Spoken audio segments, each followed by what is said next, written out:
Mark my word. I am seeing Yoruba separate, Biafra separate, Arewa separate. Welcome to Eagle Focus TV. Thank you for coming back to my channel to watch video. This video you're about to watch is very interesting. Make sure you watch it to the end. If you have not subscribed, don't forget to subscribe, share it, and remain blessed. Mark my word. I am seeing Yoruba separate, Biafra separate, Arewa separate.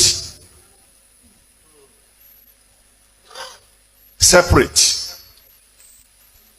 It's coming. It will happen soon. Separate. Separate. Know that we must restructure. I mean, it's either we restructure or we break. That means say you don't have to be a prophet to know that one.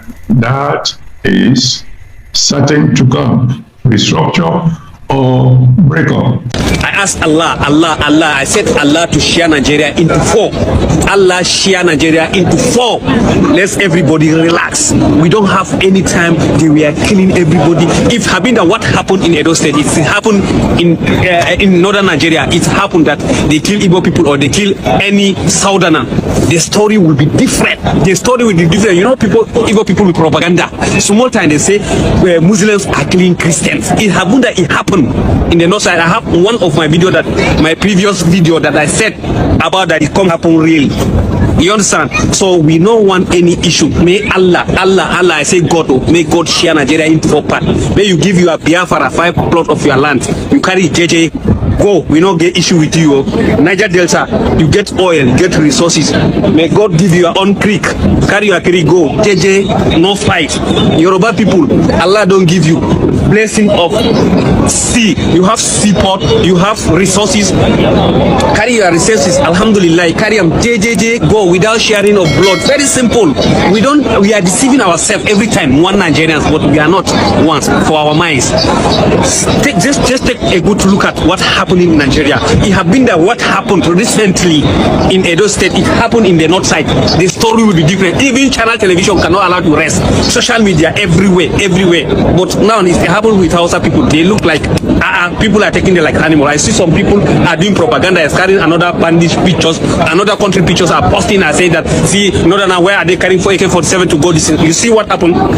You, Northern, you have lands, you have land to farm, you have gold, you have oil. We, Northern, we have oil. We have oil as Niger Delta have. So where are we looking? Everybody carries on self KJ and go. Share without blood. We can share the country without blood. It happened during Jonathan. They did it in House of Assembly. They did not succeed. But inshallah now, let's do it by ourselves.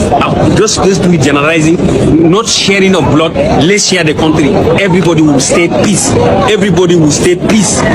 If I'm going to Lagos and I'm going to another country, I will follow their rules. If they are coming to my side, they know they are going to another country, they follow their side. Everybody is very simple.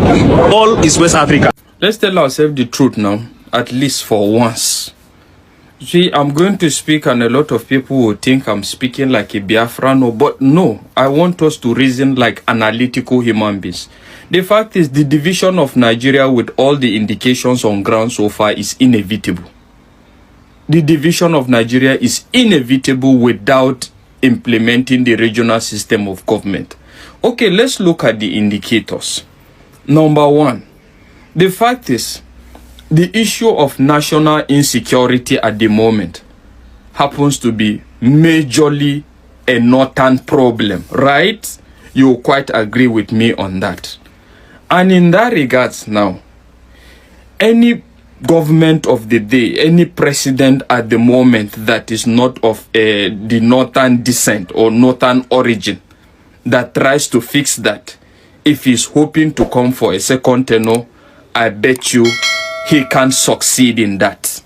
You quite agree with me, right? And this is what I mean by that. Okay. In addressing, considering bringing into view now what happened recently in Benue, just the normal issue of farmers herders clashes as they call it, right? Okay.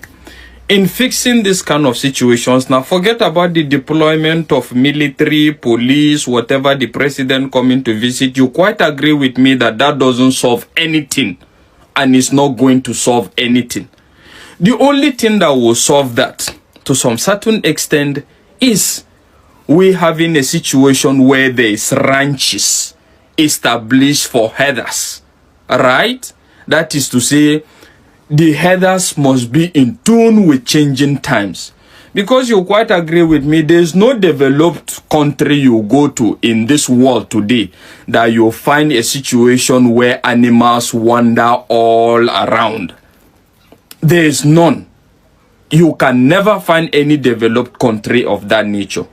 But in so doing now, if the president of the day tries to enforce that, it's going to be rejected by the northerners to some certain extent, evidently clear even in the past, right?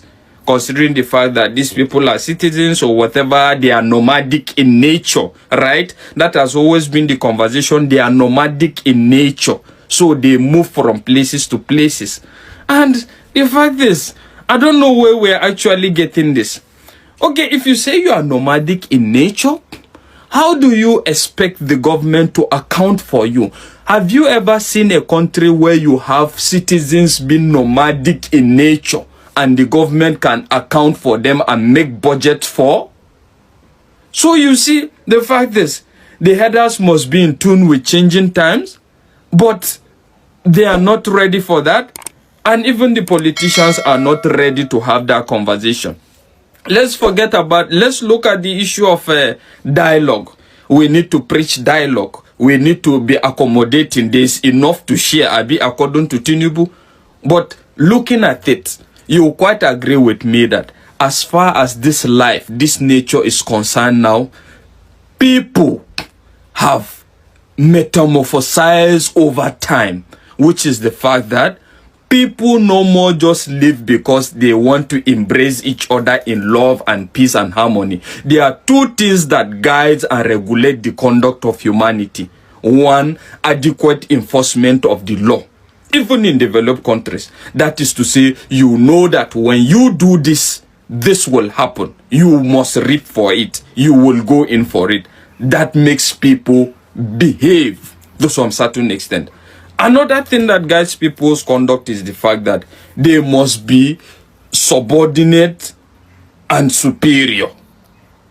Right? That is to say, in anywhere I live for there to be peace, is either they must be, you are the senior, I am the junior. So you know that when you try me, I will finish you, and me that knows that you are more powerful than me, I will not try you. Those are the things that keeps people in check. But if you think that we're going to sit down and be, in as much as we desire one Nigeria, we want to preach and we want to be all accommodating, we believe we're stronger together, but it's not the preaching of peace and love or whatever that keeps people together. These two indications are what keeps people together. And you quite agree with me to some certain extent, the two is missing. There is no adequate enforcement of laws. We are under-policed. Even the armed forces is overwhelmed, and a lot of other things. So what will keep people in check? So what we're fighting for at the moment is a situation where who is more powerful? Is it me, the Fulani man? Is it me, the Yoruba man? Is it me, the Igbo man? Or is it me, the Hausa man? The fact is, that must be sorted out. When